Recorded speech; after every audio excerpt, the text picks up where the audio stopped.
All right, so fiercewireless.com has a story coming out from Dish here.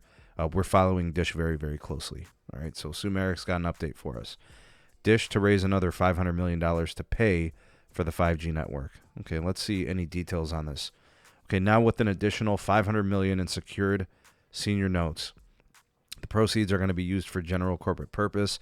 We'll just go ahead and safely assume it's for building out their nationwide 5G network.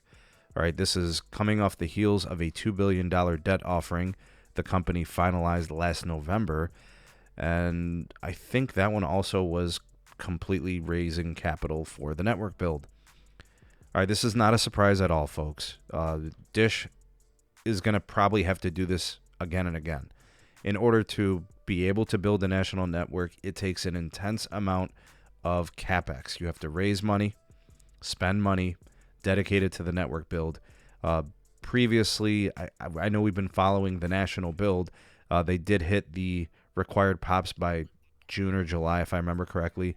Their next time frame for any type of checkpoint is going to be June 14th of 23. They got to get to 70% of the U.S. POPs. So they got their work cut out for them. I know that they said that they've had 10,000 sites deployed as of Q3 2022, and that covered 35% of the U.S. POPs. So those are going to be important landmarks and checkpoints for them. I know they have another one for 75% of the POPs of the U.S. covered by mid-2025. That's probably like the last thing on their mind. It's going to be all about this upcoming checkpoint, and they've got to hit that coverage obligation. Otherwise, they face penalty, and I think it's a spectrum penalty.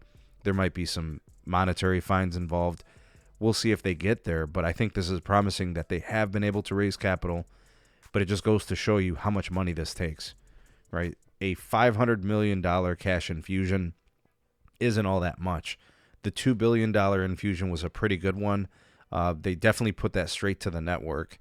I remember when Charlie Ergen and Dish were talking about spending $10 billion over 7 years to build a national network. And that's incredible to just think about that, because T-Mobile spends about $10 billion annually.